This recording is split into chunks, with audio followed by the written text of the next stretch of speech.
tahu gak,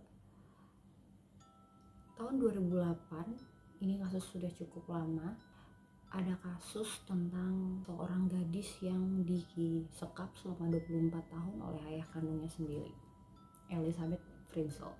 Selama 24 tahun dia disekap nih, dia sudah dimolested sama ayahnya sendiri sampai akhirnya dia memiliki beberapa orang anak. Yuk kita bahas. Jadi Elizabeth Fritzl itu disekap selama 24 tahun oleh ayah kandungnya sendiri. Namanya Joseph Fritzl.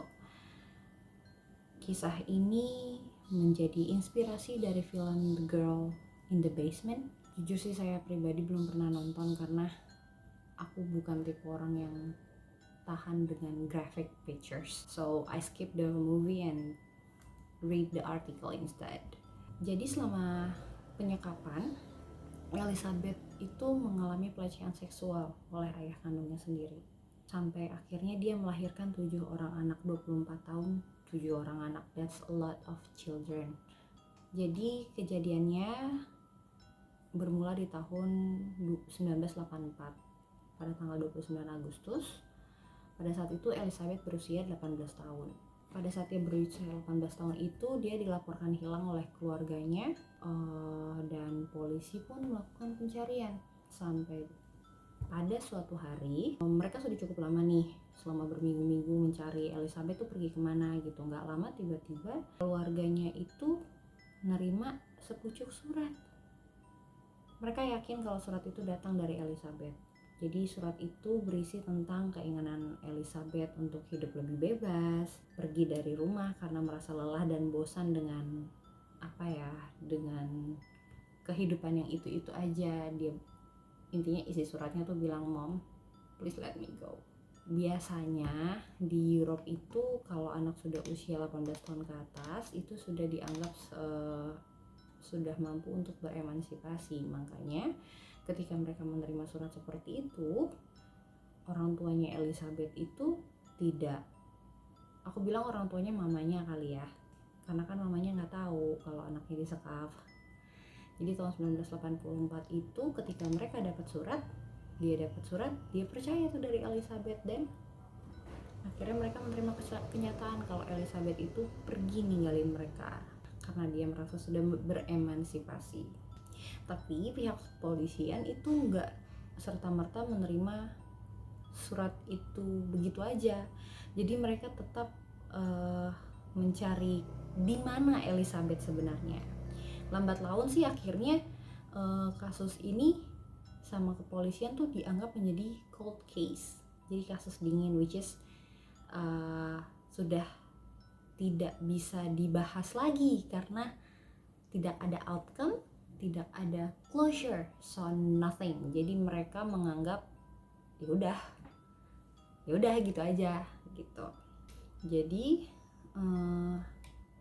Joseph sendiri, ayahnya Elizabeth, dia tuh mengaku kalau dia sebenarnya nggak tahu apapun kecuali kelompok pemuja agama yang pernah Elizabeth ceritain sama dia. Ceritanya begitu. Dia mengaku kalau sebelum tahun 1983, waktu Elizabeth berusia 16 tahun, dia mencoba untuk kabur dari rumah selama 3 minggu. Nggak lama setelah 3 minggu, akhirnya Elizabeth ditemukan oleh kepolisian dan akhirnya pulang ke rumah tanpa kurang suatu apapun. Makanya dalam kasus Elizabeth pergi kali ini, keluarganya juga tidak menaruh curiga terlalu besar. Mungkin mereka berpikir Elizabeth ini emang rebel child, rebel teenager, jadi dia mau bebas ya udahlah ya gitu. Makanya mereka nggak terlalu curiga. Tapi ternyata kenyataannya Elizabeth itu bukan kabur, tapi dia disekap oleh ayah kandungnya sendiri. Bisa ya Joseph tuh ngaku kalau Elizabeth kabur, Elizabeth pergi, dia pergi ikut cult di mana gitu. Padahal dia tahu exactly di mana Elizabeth sebenarnya. Dia tuh pada saat polisi mendatangi rumah mereka, pada saat itu Elizabeth berada kira-kira 6 meter di bawah kaki mereka berdiri, yaitu di basement rumah mereka sendiri. Unik nggak? Kok bisa ya? tanggal 28 Agustus Joseph waktu itu Agustus 1984. Jadi kronologinya Joseph minta tolong sama Elizabeth untuk membawa suatu benda ke basement. Kalau nggak salah dia minta tolong dibawain ngangkatin kayu yang cukup besar. Ya sebagai anak Elizabeth bantu dong, diangkat lah, ayo angkat, masuk ke basement. Sampai di dalam basement jadi tuh Elizabeth tuh sedikit didorong, pintu kayunya jatuh gitu, terus nggak lama dia tiba-tiba disekap pakai kain basah yang sudah dibasahi oleh obat bius. Maka pingsanlah si Elizabeth. Ternyata daun pintu yang dibawa oleh Elizabeth itu adalah daun pintu piece terakhir yang mau dipakai untuk ngurung Elizabeth di tempat itu selama 24 tahun. Jadi cuma pintu itu doang yang belum terpasang dari ruangan dalam basement yang dibuat khusus untuk menyekap Elizabeth. Coba bayangin sudah berapa tahun, sudah berapa lama Joseph ayahnya Elizabeth mempersiapkan hal ini, mempersiapkan basement yang ada di bawah tanah rumahnya. Dan nyatanya tuh basementnya itu tuh di dalam tuh terdiri atas beberapa ruangan. Desainnya tuh kayak gini nih. Nah, ada sekat-sekat ruangan, ada main room, ada main bedroom, ada apalagi dapur, ruang tengah, dan lain hal sebagainya. Serius banget kan nyiapinnya. Nah, ketika sudah di dalam ruangan nih, ketika Elizabeth sudah buka mata setelah dia sadar siuman dari pingsannya, Elizabeth mendapati tangannya diikat ke belakang dengan sebuah kursi menggunakan rantai. Jadi diginiin di kursi. Kebayang gak sih gitu? Digituin di kursi. Jadi di bawah situ di basement sudah lengkap, bahkan sampai peralatan masak, stove. Kan kalau ini kan kejadiannya di Austria ya. Jadi di sana itu kalau aku nggak salah ya, mohon riset dulu takut salah. Gasnya tuh gas tanam, nggak kayak kita di sini beli kiloan, repot ya kan kalau mau masak. Kalau di sana gas tanam. Jadi udah ada di bawah basement tuh ada stove, jadi udah ada gas, running water, everything, sampai kamar mandi juga ada. Selama penyekapan, semua kebutuhan dasar Elizabeth kan dipenuhi oleh Joseph. Dalam pembelaannya, Joseph mengaku dia memenuhi semua itu karena simply dia peduli sama Elizabeth. Manipulatif ya nggak sih? Dia bilang, kamu aku sekap, tapi kebutuhanmu aku lengkapi. Menurut Joseph juga, kenapa Elizabeth ditahan di basement? Karena dia merasa kalau Elizabeth itu masa remajanya itu suka rebel, ngelawan sama orang tua, pergi keluar, pulang malam, pergi ke bar, minum alkohol di luar sebelum usia 18 tahun, ngerokok. Jadi menurut Joseph, he is doing good for her by keeping her in the basement. Aku nggak tahu gimana cara processing this, but it's just too bizarre. Menurut Elizabeth, ketika dia disekap dalam 4 minggu pertama, ayahnya membekap Elizabeth dalam kegelapan. Jadi gelap gulita, nggak ada apa-apa, diikat tangannya 4 minggu men. 7 hari seminggu dikali 4, 28 hari, that is a lot of days to stay in the darkness. 28 days dalam kegelapan selama 4 minggu pertama. Joseph, ayah Elizabeth, datang turun ke basement cuma untuk memperkosanya dan memberinya makan.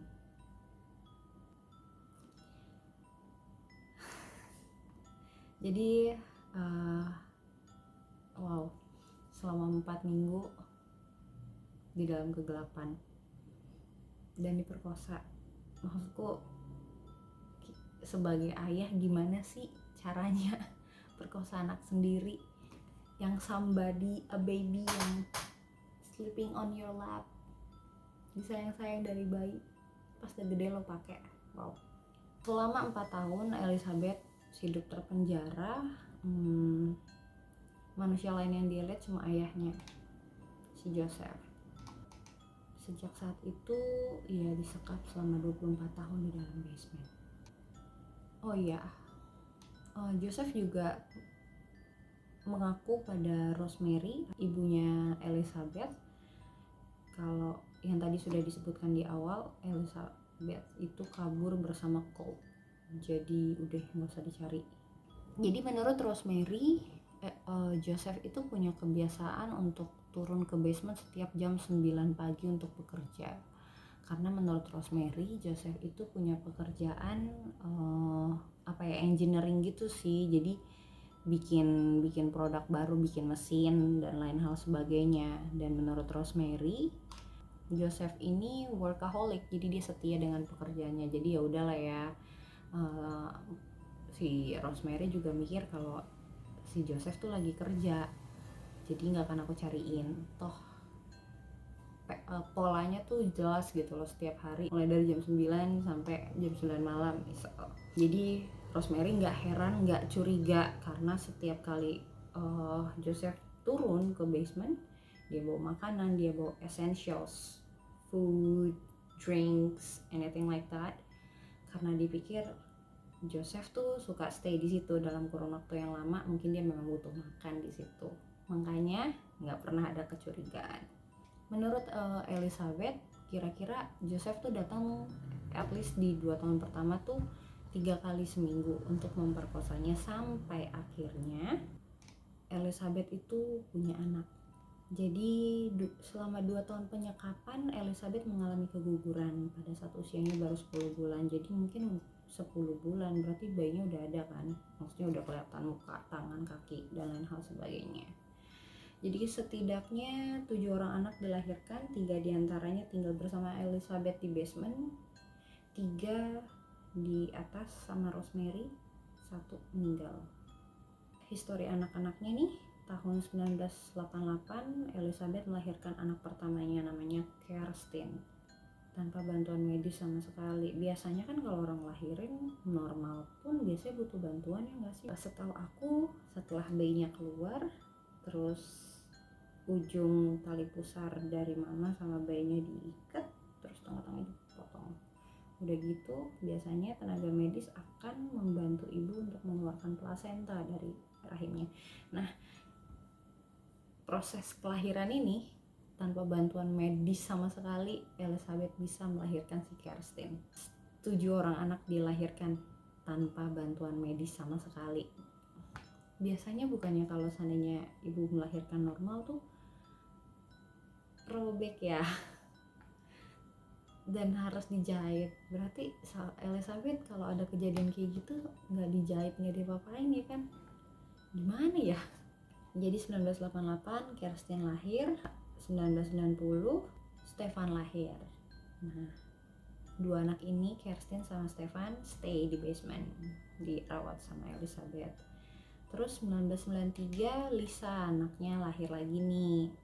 Kemudian menurut Rosemary, pada usia Lisa kira-kira tuh 9 bulan, Lisa ditemukan di depan rumah keluarga Fritzl bersamaan dengan surat dari Elizabeth yang menyatakan kalau Elizabeth itu tidak bisa mengurus bayi ini.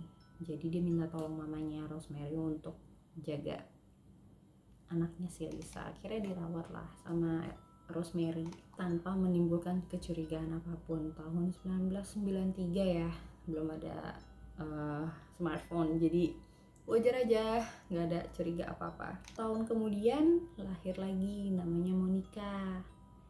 Monica juga ditaruh di depan rumah keluarga Fritzl untuk dirawat sama Rosemary, datang bersamaan dengan surat dari yang notabene katanya dari Elizabeth.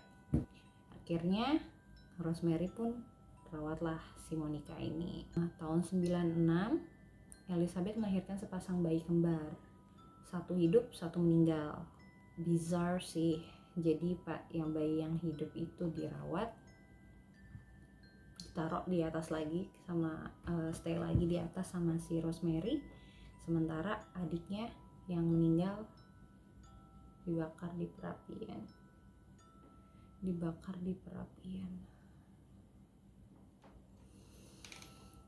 Tahun 97 kan 96 lahir nih bayi kembar, Lalu tahun 97 naik lagi lah si Alexander ini yang kembarannya itu yang masih hidup, tinggal sama Rosemary di atas. Menurut kepolisian tahun 97 keluarga Rosemary dan Joseph itu jalan-jalan ke Thailand kira-kira 4 minggu. Kebayang deh tuh kira-kira Elizabeth gimana di bawah ya. Wow, gimana cara dia bertahan ya, mungkin sebelum berangkat entah bagaimana disediakan keperluan makanan dan minuman anak-anak Elizabeth dan Elizabeth. 2003 Rosemary kembali menerima surat dari Elizabeth yang memberitahukan kelahiran anak bernama Felix di tahun 2002. Yang menurut aku kejam sih. Jadi tuh Joseph itu merasa kalau dirinya itu bertindak selayaknya Tuhan buat Elizabeth. Jadi dia yang menentukan siapa yang tinggal di dunia atas, siapa yang tinggal di basement. Jadi makanya tadi aku bilang 3 anak stay di atas, yakni sama Rosemary, 3 anak stay sebagai keluarga basement gitu. Joseph itu bergerak selayaknya kayak control freak gitu. Dia suka mengontrol hidup orang. Setiap kali bayi-bayi Elizabeth ditemukan dalam rumah Fritzl, Joseph lagi-lagi terus-terusan menggunakan skenario tentang Elizabeth yang kabur dari rumah. Juga skenario tentang cult yang memaksa Elizabeth untuk meninggalkan anak-anaknya pada Rosemary. 3 anak ditinggalkan depan rumah tidak menimbulkan kecurigaan apapun. Joseph itu kan mantan mekanik listrik ya. Jadi dia tuh sudah merencanakan pemasangan keadaan di dalam basementnya itu dengan sangat-sangat baik.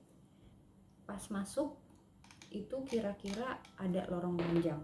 Jika sudah melewati pintu masuk lorong panjang nih, ada pintu.